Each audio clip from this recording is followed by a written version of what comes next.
Sveiki! Vai jūs kaut ko darāt? Nezinu, kā jums, bet Tritonā bija aizņemts laiks. Šogad viņi iepazīstināja ar 3 pavisam jaunām virsfrēzēm. Pirmā jau ir Čehijā, to pārdod Unimax un ceru, ka arī pārējās 2 pie mums ar laiku nonāks.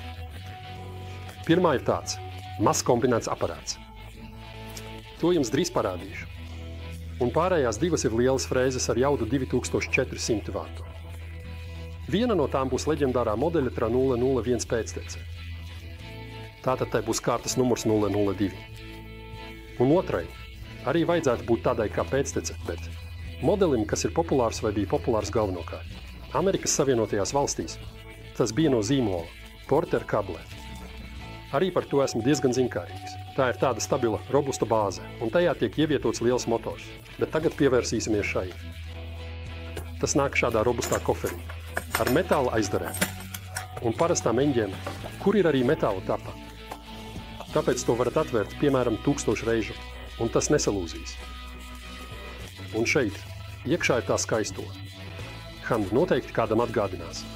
Arī jau leģendāro, kombinēto frēzi, kas man darbnīcā ir jau vairākus gadus. Proti, Makita T0700C. Ņemot vērā, ka tas ir vienīgais kombinētais instruments, ar kuru man ir pieredze, es to nedaudz izmantošu kā palīgu.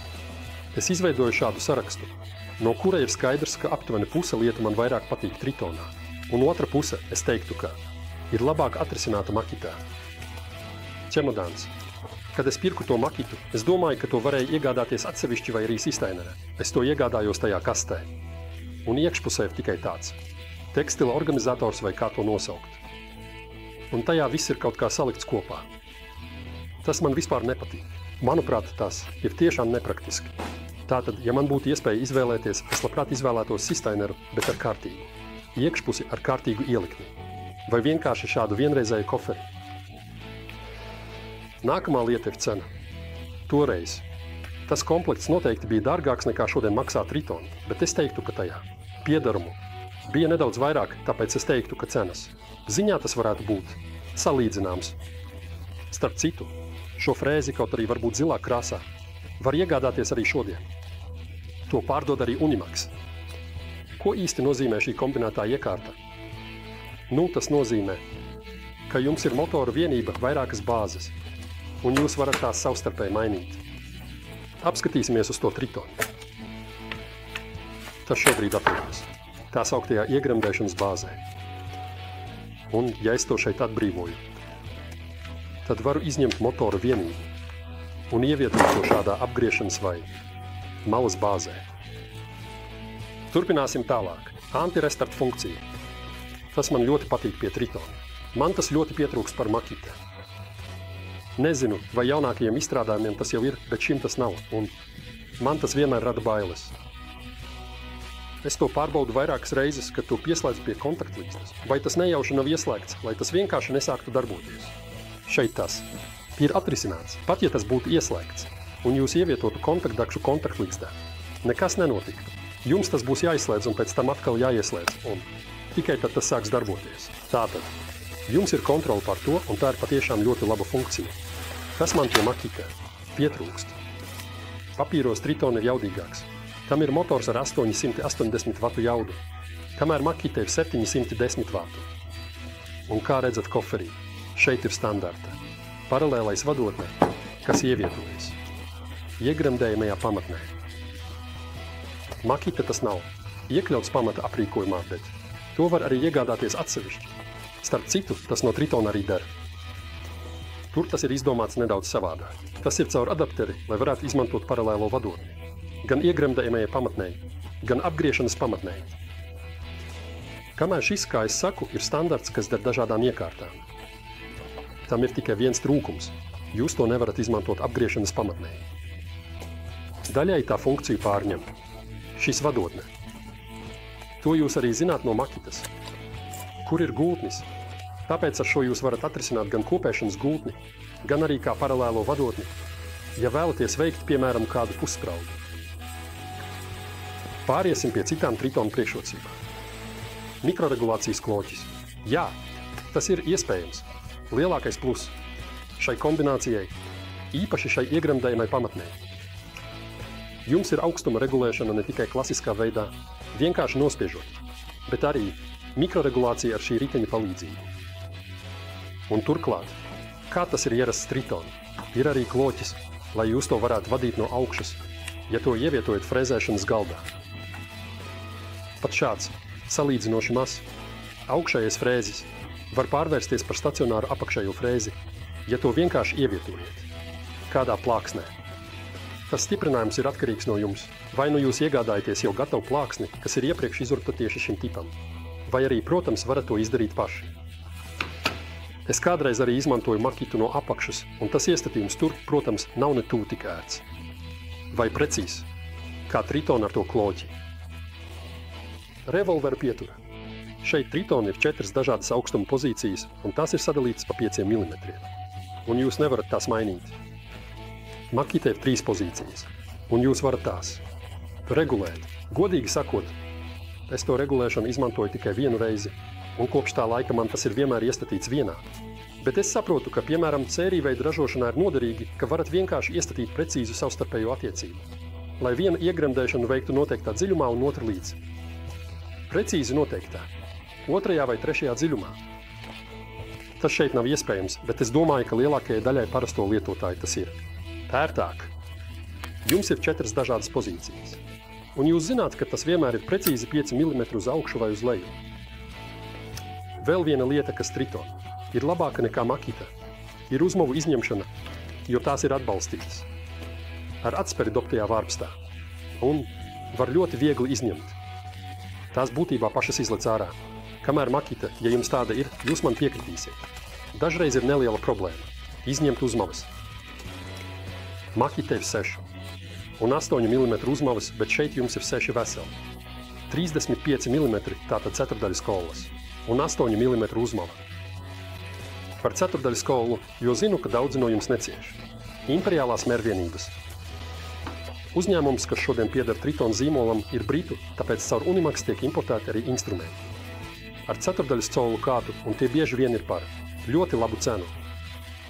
Tāpēc es, starp citu, iegādājos ceturdaļas colu uzmavu arī savai lielajai 001, jo tādējādi varu ietaupīt uz šiem instrumentiem.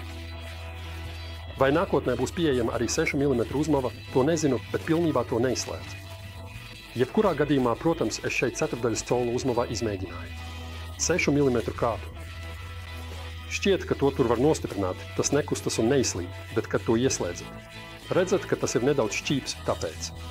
Noteikti to neizmēģinātu vai ar to nestrādātu. Un zināt, ko es atklāju? Ka tur der makita 6 punktu knaibos. Tātad viss ir pilnīgā kārtībā. To var iegādāties kā rezerves daļu, manuprāt, par dažiem eiro. Un Tritonā varat izmantot arī frēzes ar 6 mm kādu. Apskatīsimies vēlreiz tajā koferī, kas šeit ir. Kā jau teicu, tā rezerves uzmava ir 8 mm. Tad šeit ir arī 6 stūra atslēga paralēlā vadotnes pārveidošanai, jo to varat novietot. Gan šādi, gan otrādi un piestiprināt pie kaut kā. Šādā veidā. Un tad šeit ir, protams, arī atslēga uzmavas pievilkšanai. Nu, lai neaizmirstu. Šis ir adapteris. Tieši. Britu.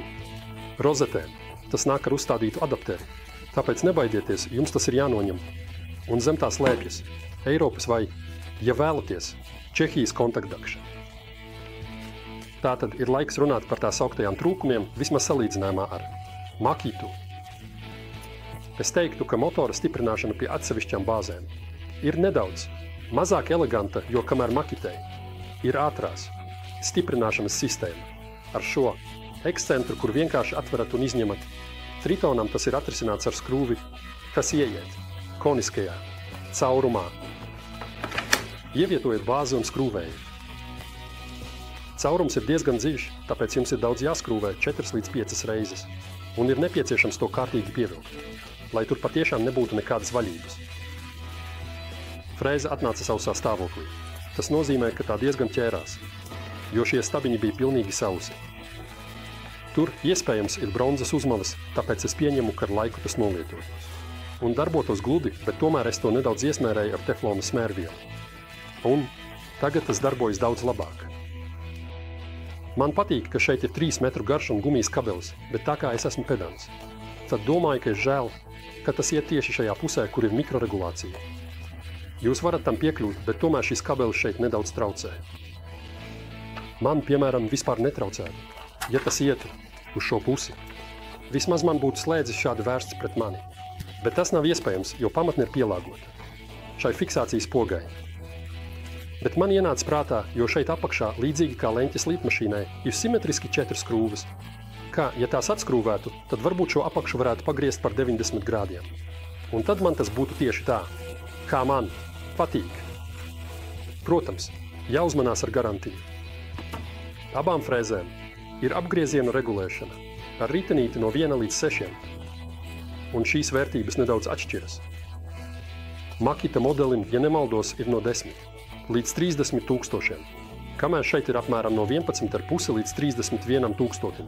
Tāpēc diapazons ir tas pats, tikai Triton modelim tas ir par aptuveni 1000. Apgrieziena augstāks. Ražotājs norāda, ka šajā frēzē var ievietot instrumentu ar diametru līdz 30 mm, protams, tas nenozīmē kādu diametru, bet gan darba diametru, kas ir diezgan labi. Problēma ir tā, ka, ja jūs to piestiprināt šādi pie motora, jo tas ir visērtāk, un tad vēlaties to ievietot iekšā, jums ir neveiksme, jo šeit atveras diametrs ir tikai 25 mm. Tātad tas nav pilnībā pārdomāts, lai gan no otras puses, cik bieži jūs ar šo mazo frēzi strādāsiet ar tik lielu instrumentu. Tomēr nezinu, kāpēc šeit nevarētu būt. Vienkārši lielāks caurums, ar vismaz 30 mm diametru. Nu, un ejam pie lielākā Tritona trūkuma. Un, manuprāt, tas ir šis apgriešanas pamats. Pirmkārt, tam vispār nav nosūkšanas. Jūs varētu iebilst, ja es tikai noapaļoju malas, tad tas ir maz materiāla. Jums ir taisnība. Tomēr, pie Makita tas ir atrisināts tā, ka man gandrīz nav nekāda nekārtība. Tāpēc es patiešām novērtēju šo nosūkšanu. Žēl, ka tas šeit nav, un otra lieta ir forma un izmērs, jo, kad tajā ievietojiet motoru, tad es vienrocīgi, malu frēzi, tā neiedomājos. Es teiktu, ka pie Makita tas noteikti ir ērtāk rokā. Tātad es pieņemu, ka tā ir iespēja, kā vēl izmantot motoru, bet es to galvenokārt izmantošu iegremdējumajā pamatnē. Es domāju, ka jums jau ir visas nepieciešamās informācijas, lai varētu kvalificēt izlemt, vai šo Triton frēzi izvēlēties, vai nē. Es to apkopotu tā, ka, ja vēlaties galvenokārt izmantot iegremdējumu pamatu, vai izmantot to frēzēšanas galdā, tad Triton tam noteikti ir piemērotāks nekā Makita. Bet, ja vēlaties galvenokārt izmantot kantaino frēzi, tad atzīstiet, ka šis ir noteikti ergonomiskāks un ērtāks rokā. Tomēr ir labi, ka Tritonam ir šī otrā pamatne, un cerēsim, ka laika gaitā šo pamatņu piedāvājums vēl paplašināsies. Saite uz Triton frēzi ir atrodama kā parasti, aprakstā zem video. Paldies, ka skatījāties! Lai jums jauka diena! Un dariet kaut ko!